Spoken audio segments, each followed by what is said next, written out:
Good morning everyone, welcome back to my fitness blog. I hope आप लोग सभी अच्छे होंगे। मैं बहुत अच्छी हूँ और मैं नहा धो के आज ब्लॉग शूट कर रही हूँ क्योंकि टाइम नहीं मिला था। मॉर्निंग से बहुत काम था, प्लस उसके बाद फिर ये कुकर सीटी देने वाला है इसलिए दिया। तो उसके बाद फिर मैं सारा काम वगैरह की, फिर नहाए धोई, साफ़ सफाई किया क्योंकि नवरात्र आने वाला परसों से। तो फिर मैं सोची आज ही कर लेती हूँ, आज से नॉनवेज वगैरह नहीं खाऊँगी। देन इस बार मैं सोच रही हूँ मैं अष्टमी करती हूँ, देखती हूँ कब है, किस दिन है। कल वैसे तो ट्यूसडे से स्टार्ट है एक पूजा। तो फिर चलिए फिर मिलते हैं थोड़ी देर बाद। हेलो गाइस, कैसे हो आप लोग? आप लोग सभी अच्छे हो गए, मैं बहुत अच्छी हूँ। अब बहुत लेट हो गया ब्लॉग शूट करने में। एक्चुअली मैं सुबह से बहुत बिजी थी, काम वगैरह कर रही थी। तो फिर और आज सफाई वगैरह किया, पूरा क्लीन किया घर वगैरह, क्योंकि कल से फिर मंडे है। वैसे तो ऑफिस जाना नहीं मुझे कल, क्योंकि कोई अपडेट नहीं आया अभी तक। और उसके बाद देखते हैं कल क्या होता है। कल लेक्चर वगैरह कनेक्ट होती नहीं होती है, कल पता चलेगा। क्योंकि जब तक अपडेट नहीं आता फिर मैं ऑफिस आके क्या करूँगी, बैठने से कोई फ़ायदा नहीं है। तो फिर घर पे रहूँगी। और कल परसों से नवरात्रि स्टार्ट है तो पूजा भी करना है। तो उसके बाद फिर अच्छे से पूजा करेंगे, अच्छे से हर चीज़ करेंगे तो बेस्ट है। तो आप लोग को भी जैसे कि पता है, अभी मैं कुछ टाइम पहले नैनीताल गई थी, कैची धाम बाबा आश्रम, वहाँ से होके आई हूँ। तो आप लोग का बहुत बहुत बहुत सारा मैसेज था कि मैं कैसे गई और वहाँ का रूम कैसा है, और उसके बाद रूम कितनी रेंज में मिलता है, कितना टाइम लगता है, और कैसे कैसे रूट वाइज हर चीज़ आपने बहुत सारा क्वेश्चन पूछ रखा था। तो फिर मैं सोची चलो बहुत टाइम हो गया, मैं सबका रिप्लाई कर दूँ एक दिन बैठ के प्रॉपर। क्योंकि जो जा रखा है ना उसको आइडिया हो जाता है। तो आप लोग जो बहुत लोग जाने वाले, तो मैं सोची सबको गाइड कर देती हूँ एक एक। मैं इतने को मैसेज कर करके और पॉसिबल नहीं है ना मैं सबको कॉल पे बता पाऊँ। तो फिर मैं सोची मैं वीडियो के थ्रू ही गाइड कर देती हूँ। एक दिन ऐसे एट इंस्टेंट ही एक मैसेज आया तो मुझे बोला, तो मैं तुरंत एक शॉर्ट्स बनाई। शॉर्ट में मैंने मतलब जितना हो पाया मिनी ब्लॉग की तरह मैंने डाला, क्योंकि 1 मिनट से ज़्यादा शॉर्ट नहीं पड़ती है। तो फिर मैंने उसमें अपडेट किया। मैंने देखो उसमें भी ज़्यादा कम हो रहा था, तो फिर मैं सोची नहीं अब मैं एक ब्लॉग बना देती हूँ जो मैंने अभी टूर किया है। तो फिर आप लोग को बेस्ट होगा और आप लोग को आइडिया हो जाएगा प्रॉपर कैसे जाना है, कैसे कैसे हर चीज़। तो देखो फर्स्ट ऑफ ऑल जैसे कि पता है कि मैं दिल्ली में रहती हूँ, तो मैं दिल्ली से गई थी आनंद विहार से बाय बस। अब बाय ट्रेन भी जा सकते हो, बाय फ्लाइट भी जा सकते हो अगर बहुत अर्जेंट है। अगर आपको फ़्लाइट से जाना है, या बहुत लोग जैसे हैदराबाद से आते हैं, बहुत लोग बहुत दूर दूर डिस्टेंस से आते हैं, तो वो लोग कैसे करें। तो फिर उसके लिए भी तो हर एक पॉसिबल है, मतलब ट्रांसपोर्ट बहुत सारा है, बाय बस, ट्रेन, बाय खुद के व्हीकल से भी जा सकते हो। फिर हाँ ऐसे। तो अगर मान लो आप दिल्ली से जा रहे हो आनंद विहार से, तो आनंद विहार से बहुत ही बस चलती है, एसी बस भी चलती है, नॉन एसी चलती है। तो फिर आप डिपेंड करता है कौन सा ले रहे हो। चार्जेस नॉर्मल है एसी का, वैसे आपको पता है कि डिस्टेंस वाइज चार्जेस होते हैं आजकल।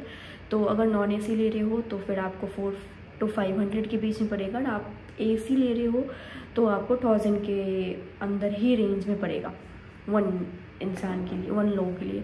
तो फिर ये था बाय बस। अगर आप यहाँ से बाय बस इंदिरा, मतलब मैं कुछ और बोल रही थी, अगर आप यहाँ से जाते हो बाय दिल्ली, तो फिर आपको टोटल मान लो जैसे आप यहाँ पे हल्द्वानी के लिए, मैंने हल्द्वानी के लिए बस लिया था बेसिकली, क्योंकि आप अगर नैनीताल के लोगे तो फिर आपको वो कैची धाम दूर पड़ जाएगा नैनीताल के लिए। तो इससे आप बेस्ट है, बेस्ट रूट आप हल्द्वानी जाओ, कहीं से भी आओ, मतलब किसी भी लोकेशन से, तो इवन देहरादून से भी आओ, तो फिर आप पहले हल्द्वानी जाओ। हल्द्वानी से आपको मैक्स 2 घंटे लगते हैं कैची धाम जाने के लिए, तो वो आपके लिए बेस्ट होगा। अगर आप बाय फ्लाइट जाते हो तो बाय फ्लाइट के लिए आपको पंतनगर उतरना पड़ेगा, क्योंकि पंतनगर ही एयरपोर्ट है, और एक उत्तराखंड में यहाँ पे एयरपोर्ट है, देहरादून में है। तो देहरादून से काफ़ी आपको फिर डिस्टेंस पड़ जाएगा, तो आप पंतनगर उतर के जा सकते हो। और उसके बाद फिर जैसे आप मान लो हल्द्वानी उतरे, कहीं से भी आए, या फिर हल्द्वानी उतरे तो वहाँ से आपको बस लेना है। बस चलती है, ऑटो चलती है, फिर उसके बाद ये कार वगैरह भी चलती है। हाँ वहाँ पे सब मिल जाएगा आपको। अगर आप बस लेते हो तो बस का रेंज ओनली 1 पर्सन 120 है। अगर आप कार लेते हो या फिर ऑटो टाइप लेते हो, बेसिकली ऑटो नहीं चलता है, जो येलो वाला होता है वो नहीं चलता है, वाइट में ही रहता है, वो भी मैजिक रहता है आई थिंक। हाँ तो अगर आप मैजिक लेते हो तो पर हेड 300 पड़ेंगे। तो आपको बस बेस्ट है, बस ही लो। मैंने खुद बस लिया था और बस तो फिर बस में ज़्यादा लोग भी हैं और फिर आराम से आप चले जाते हो, ऐसा कुछ है नहीं।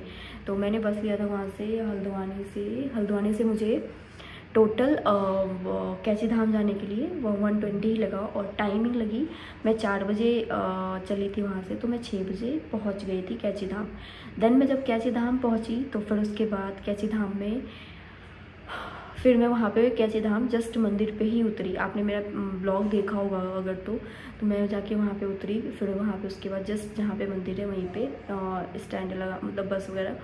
वैसे तो वहाँ पे ज़्यादा कुछ बना हुआ नहीं है, बट बन रहा है, बट काफ़ी डेवलप है। उसके बाद फिर रूम नहीं मिल रहा था, बहुत मुश्किल हो रही थी रूम लेने में। उस टाइम जब मैं पहुंची तो फिर मैंने अंदर तो नहीं गई, बाहर से प्रणाम किया था, तो काफ़ी अच्छा लग रहा था। और उसके बाद उस टाइम बिल्कुल भी भीड़ नहीं था, बिल्कुल भी नहीं। जब मैं 6 बजे पहुंची ना, उस टाइम आरती हो रही थी अंदर। तो फिर क्योंकि बिना नहाए धोए तो जा नहीं सकते थे, तो ट्रैवल्स आए थे, तो फिर उसके बाद हमने नहाने के लिए फिर आगे, जैसे आप कैची धाम मंदिर पे उतरोगे ना, उसके आपको आगे जाना है। ये चीज़ मैं इसलिए बता रही हूँ कि आप वहाँ पे पहुँचोगे तो आपको वो एक्चुअली गाइड हो जाए। मैं जब फर्स्ट टाइम गई तो मुझे खुद समझ नहीं आ रहा था कि मैं कहाँ जाऊँ नहीं जाऊँ, पूछते गई थी मैं फिर। तो जैसे आप मंदिर से आपको मंदिर से जैसे जिस रोड से आप आए मंदिर से आपको आगे साइड जाना है, तो उस साइड आपको बहुत सारा शॉप दिखेगा प्रसाद वगैरह का। देन फिर आप आगे जाओगे तो वहाँ पे बहुत सारा होटल है, वो होटल का नेम वगैरह है, तो आप उसके वहाँ पे लोग भी रहते हैं बेसिकली कि क्या कौन सा होटल है वगैरह वगैरह, तो आप पूछ सकते हो। और वहाँ पे लड़के भी खड़े रहते हैं, आप उनसे भी पूछ के जा सकते हो, आपको बेसिकली होटल मिल जाएंगे। बट मेरे टाइम में होटल मुझे नहीं मिल रहे थे क्योंकि ऑलमोस्ट फुल था, सब फुल था। वो बस हम सिर्फ नहाने के लिए ढूंढ रहे थे कि नहाने के लिए मिल जाए। तो नहाने के लिए भी वहाँ पे प्लेसेस बने हैं, गर्ल्स के लिए बॉयज़ के लिए अलग, बट इतनी पानी ठंड थी और फिर ठंड भी लग रही थी बहुत ज़्यादा। हाँ गाइस, आप लोग जाओगे तो प्लीज़ एक अपना ठंड का कपड़ा रख लेना क्योंकि ठंड है वहाँ पर। तो ठंड भी लग रही थी, तो फिर हमें तो हम सोचे नहीं बाहर नहीं नहा सकते, तबीयत ख़राब हो जाएगी। तो फिर हम सोचे देखते हैं, फिर हम नीचे मतलब 100 मीटर या 150 मीटर चलते गए। तो फिर हमें एक लड़का मिला, उन्होंने फिर हमें रूम बताया।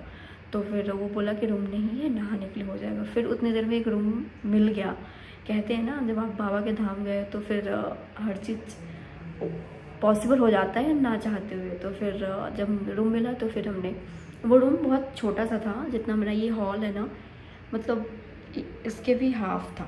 हाँ, और इसमें वॉशरूम था अटैच, बस एक रूम था, नीचे बेड था और कुछ नहीं था, फ़ैन नहीं थी वहाँ पे।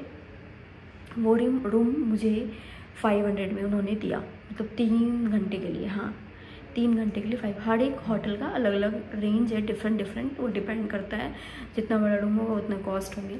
तो बट आपको बेसिकली अगर 2 से 3 घंटे स्टे करना है तो आपको 5 से 6 मतलब 5 से 600 में मिल जाएंगे रूम। अगर आपको 1 दिन के लिए स्टे करना है तो आपको 1000 से स्टार्ट होता है। अगर आपको 2 दिन रहना है, बेसिकली वहाँ पे कैची धाम में कोई रहता नहीं है, मोस्टली लोग आ ही जाते हैं क्योंकि वहाँ से नैनीताल पास है, तो लोग नैनीताल चले जाते हैं। तो फिर आपको वहाँ पे रूम मिलेगा। फिर आप जब नहा धो के वापस जाओगे तो फिर आपको प्रसाद भी बहुत वहाँ पे मतलब जो नीम करी बाबा हैं उनको प्रसाद में लड्डू चढ़ता है बस। और फिर लड्डू भी चढ़ता है, प्लस वो जो होता है ना, जो वैष्णो देवी में चढ़ता है वो भी चढ़ता है, तो आप वो चढ़ा सकते हो, वो ले सकते हो।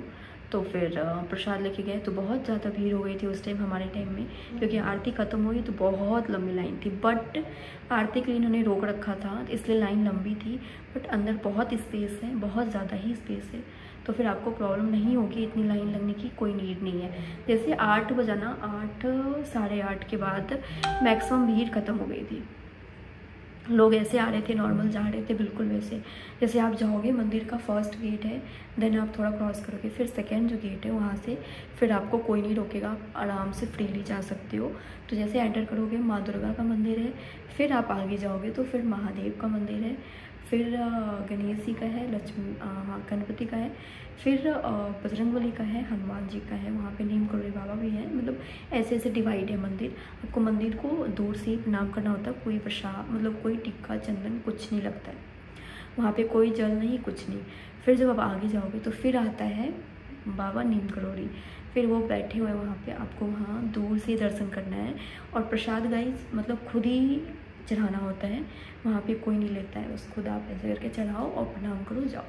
फिर आगे जाके आपको वहाँ पे बहुत सारे लोग दिखेंगे रो में बैठे हुए मेडिटेशन कर रहे हैं, फिर हनुमान चालीसा पढ़ रहे हैं, फिर बहुत लोग मतलब बहुत लोग बहुत कुछ अपनी आराधना जैसे अनुसार करते हैं वो कर रहे थे, आपको देखें। लेकिन अंदर कैमरा फ़ोन अलाउ नहीं था, इसलिए मैं वीडियो नहीं शूट कर पाई। तो फिर फ़ोन ले जाना अलाउ है बट बनाना अलाउ नहीं है। फिर आता है न्यू गौरी बाबा की माँ का है, वहाँ पे उनका बना हुआ है चरण है, वहाँ पे वो सब है, वैसे मंदिर है। फिर एक दुर्गा माँ का मंदिर है, काली माँ का लास्ट। फिर आप ऐसे करो, बैठो वहाँ पे मेडिटेशन लो। फिर जब आप निकलते हो मंदिर से, मंदिर के अंदर ही आपको फिर वहाँ पे प्रसाद मिलते हैं चना, बस इतना ही है अंदर और कुछ नहीं है। बट इतने में जाके इतना शांति मिलता है, इतना अच्छा लगता है, मतलब इतना पीसफुल है ना, सच में मैं बता नहीं पा रही। तो फिर बस इतना था कैचे धाम। फिर आप वापस आओ, फिर आप जैसे फ़ोटो शूट कराओ। जो मंदिर के जैसे नीचे है ना, जो पुल है उसके नीचे वो शिप्रा नदी है, उसके बहुत ही महत्व है, आप लोगों को पता होगा या फिर नहीं पता होगा। तो इतना चमत्कारी है। जब स्टार्टिंग जब फॉरेनर के टाइम में उस टाइम से बाबा थे, तो उनकी जब भक्त थे आराधना करते थे, तो बहुत उनकी मतलब जिस दिन भंडारा होता है ना, भंडारा चलता था, तो उनकी उस दिन भक्तों की भीड़ लग जाती थी, लाइन इतनी होती थी, इतनी कि एक्सेस मात्रा में। उसके बाद फिर बहुत ज़्यादा लोग आते थे, तो उसके अकॉर्डिंग इनका मतलब जो बनाने वाला तेल होता ना वो ख़त्म हो गया था। तो फिर सब लोग गए महाराज जी के पास, कह रहे हैं कि तेल नहीं, अब कैसे होगा, इतने सारे लोग हैं। तो महाराज ने बोला कोई नहीं, कोई बात नहीं, तुम जाओ नीचे जो नदी है उसमें से बकेट ले आओ भर के। तो फिर वो जैसे लेके आ रहा था ऊपर और लेके आए महाराज जी के पास रखे, तो वो पता है घी में बदल गया। तो इतने इनके चमत्कारी है सच में गाइस। देखो मैं कोई भी अंधविश्वास नहीं फैला रही हूँ, ये ट्रू है और फैक्ट है। आप खुद जाओगे तो वहाँ वो चीज़ आपको फील होगा। बहुत अच्छी जगह है, बहुत ज़्यादा, बहुत पॉजिटिविटी है। और जो चीज़ आपके मन में है वो ऑब्वियस बात है बहुत जल्दी पूरा भी होता है। और बाबा बहुत मतलब बाबा बिल्कुल लगते हैं ना, आप जैसे उनका फ़ोटो देखोगे ना लगेगा कि सच में सामने ही है। मतलब मुझे लगता है ना मैं कितना वीडियो बनाऊँ कम पड़ जाएगा, लेकिन मैं इतना डिस्क्राइब नहीं कर पाऊँगी। आप जाओगे खुद फील करोगे नेचर में, आपको वो बेस्ट होगा। तो ये था। फिर हम वहाँ पे गए, फिर हमने थोड़ा बहुत सामान वगैरह लिया शॉप में वहाँ पे। देन उसके बाद फिर हमने खाना खाया। वहाँ भी खाना भी सही रेट में मिल रहा था और खाना इतना हेल्दी था, कोई मसाला नहीं, हल्दी तक नहीं था खाने में। मतलब हमने एक मैगी लिया था, पहाड़ों का मैगी, तो खाना मस्त है। उसके बाद फिर हमने चावल और राजमा लिया था, तो उसमें मतलब उन्होंने तुरंत बना के दिया, बिल्कुल इतना फ्रेश, इतना अच्छा, मतलब बहुत अच्छा था। कॉस्ट भी बहुत जेन्युइन था, तो बहुत अच्छी है। आप मैंने बोला ना आपको 2000 से 2500 में पर हेड आराम से घूम के आ जाओगे। अगर आप पूरा लो तो फेयर, अगर सिर्फ आप जैसे साथ बहुत सारे लोग हैं तो आपको 5 से 6 हज़ार में मैक्स घूम के आ जाओगे, इतना बेस्ट है। ये था। फिर हमने वहाँ से खाना खाया, फिर हम आए ऑटो लेने के लिए। तो बस चल रही थी बट हमने वो लिया, कार लिया हमने। कार का रेट 200 था पर हेड। वहाँ से हम कार लेके फिर हम गए नैनीताल। तो वहाँ से हम कार लेके नैनीताल पहुँच गए हाफ एन आवर में, मैक्स हाफ एन आवर से ज़्यादा नहीं लगेगा। और नेचर तो बहुत अच्छा है, बहुत ही पीसफुल। फिर हम जब नैनीताल गए तो फिर माल रोड में उतर गए। नैनीताल बस स्टैंड है वहाँ पे। फिर आप वहाँ से पूरा माल रोड घूमो। वहाँ का होटल का चार्जेस थोड़ा कॉस्टली है, मतलब थोड़ा रेंज है, क्योंकि अभी वैसे तो वैकेशन का टाइम नहीं था ही, तो बहुत लोग थे। तो फिर वहाँ का जैसे मैंने रूम लिया था तो मुझे 1500 पड़ा था एक दिन का। मतलब जैसे मैं 11 बजे पहुँचे थे, 11 बजे मैं पहुँची, तो फिर मैं नेक्स्ट डे 10 बजे मैंने वो कर दिया था चेकआउट। तो फिर हम आ गए और फिर हमने रूम लिया। फिर हम फ्रेश वगैरह होके सो के, क्योंकि हम सोए नहीं थी रात से, फिर हम पूरा नैनीताल एक्सप्लोर किए। तो काफ़ी अच्छा है नैनीताल, बहुत अच्छा है। तो फिर वहाँ के भी चार्जेस, जैसे आप बोट वगैरह करोगे तो उसके चार्जेस मतलब 2 लोग हैं या 3 लोग हैं तो आपको 320 पड़ेगा 15 से 20-25 मिनट के लिए बस। तो 320 में आपको पूरा मैक्स घुमाता है। 320 से ज़्यादा बोले तो गाइस प्लीज़ कम करा लेना ये, क्योंकि 320 ही है उनका। तो फिर वो डिपेंड करता है डिस्टेंस कहाँ से कहाँ तक ले, वो आपको बता देंगे। अगर आप फ़ोटो क्लिक करा सकते हो ड्रेसेस पहन के, जो पहाड़ों के ड्रेसेस होते हैं, वो मैंने ऑलरेडी करा रखा था, मैंने नहीं कराया। फिर आप तिब्बत मार्केट से शॉपिंग कर सकते हो बहुत सस्ते में, और उसके बाद बहुत ही क्वालिटी बहुत अच्छे हैं। फिर आप वहाँ पे घूम सकते हो, अच्छे अच्छे फ़ोटोज़ क्लिक कर सकते हो। फिर कैंडल्स वहाँ पे बहुत अच्छे अच्छे थे, बहुत लोग ले रहे थे। तो फिर उसके बाद फिर आप तिब्बत मार्केट जाओगे ना तो वहाँ का फेमस मोमो है सोनम मोमो। मैं वीडियो अगर होगा तो मैं ऐड कर दूँगी इसमें। सोनम मोमो मस्ट गाइस, खा के आना। चिकन, जो चिकन नॉनवेज खाता है तो खा के आना। वेज वहाँ एक ही दिन मिलता है, बाकी दिन नॉनवेज मिलता है। आप यूट्यूब पे भी सर्च कर सकते हो, बहुत फेमस। एक दिन की उनकी प्राइस है 10 लाख रुपए एक दिन की। मतलब उनका इतना बढ़ेंगे, मतलब इतना मोमोज बनता है, बहुत ज़्यादा फेमस है। तिब्बत मार्केट जब जाओगे लास्ट एंड पे है। गर्ल्स हो बॉयज़ हो, बहुत शॉपिंग की, बहुत सारी चीज़ें, आपको हर चीज़ देख के मतलब पसंद आएगा। और हाँ, वहाँ पे ना ठंड के कपड़े बहुत मिल रहे थे, इसलिए मिल रहे थे क्योंकि वहाँ पे ठंड है, वहाँ पे ठंड है, इसलिए वहाँ पे ठंड के कपड़े बहुत मिल रहे थे। अभी ठंड चली गई, यहाँ इधर तो नहीं है बट वहाँ पे ठंड मिल रहे थे, कपड़े बहुत थे अच्छे अच्छे। बट हाँ, जब आप नैनीताल जाओगे तो वहाँ पे जब आप खाओगे ना तो उसकी प्राइसेस थोड़ी ज़्यादा है, थोड़ा ज़्यादा, क्योंकि देखो पहाड़ों पे वैसे भी सामान ले जाने में तो थोड़ा है, बट इट्स ओके। तो बहुत अच्छा लगा, मेरा बहुत अच्छा टूर रहा। और मैं आप लोग किस लिए गाइड कर रही हूँ क्योंकि आप लोग जाओ तो आपको ये सब प्रॉब्लम फेस ना करना पड़े। तो फिर ये तो था। और मैं गाइस आज मेरे 3000 सब्सक्राइबर कंप्लीट हो गए बाबा नीम करोड़े की वजह से और आप लोग का प्यार और सपोर्ट की वजह से। तो ऐसे अपना प्यार बनाओ ताकि आगे और जल्दी हो जाए, और जल्दी जल्दी हो तो फिर बहुत कुछ करेंगे हम, वेट कर रहे हैं बस। तो फिर थैंक यू सो मच इतना सपोर्ट और प्यार करने के लिए। और कुछ नहीं, बाकी और कुछ मैं कहने वाली थी, मैं भूल गई। हाँ, मैंने आज न्यू पर्दा लगाया मंदिर में, मैं वो आप लोग को दिखाती हूँ अभी। बाकी बहुत गर्मी हो रही, मैंने फ़ैन ऑफ कर रखा है क्योंकि फिर माइक में आवाज़ नहीं आएगा इसलिए। गाइस आप जाना तो नीम करोड़े बाबा का फ़ोटो ज़रूर लेके आना अपने साथ, तो बहुत अच्छा लगता है। ये हनुमान जी के अवतार है बिल्कुल। तो जय श्री राम सबको। ये देखो मंदिर, और मेरा देखो पर्दा, मैं दिखाती हूँ आपको करके, 1 मिनट, क्योंकि मैं सोच रही थी काफ़ी टाइम से मैं ले नहीं पा रही थी। अच्छा है ना गाइस, ये ना मस्त, इधर भी स्पेस है। और जिनसे बनाया उन्होंने ये फ्री में लगाया है, बिल्कुल कुछ लिया नहीं, मैंने सिर्फ कपड़े कपड़े दिए थे, उन्होंने बाकी लगाया खुद। तो काफ़ी अच्छा लग रहा है मंदिर। आज का ब्लॉग यहीं पे एंड करते हैं, मिलते हैं नेक्स्ट ब्लॉग में। Bye guys, good night, take care, जय माता दी, जय श्री राम। अपना प्यार ऐसे बनाए रखो, और please guys share this blog, कि जितना शेयर करोगे उतना बेस्ट है। बाकी मिलते हैं नेक्स्ट ब्लॉग में, बाय।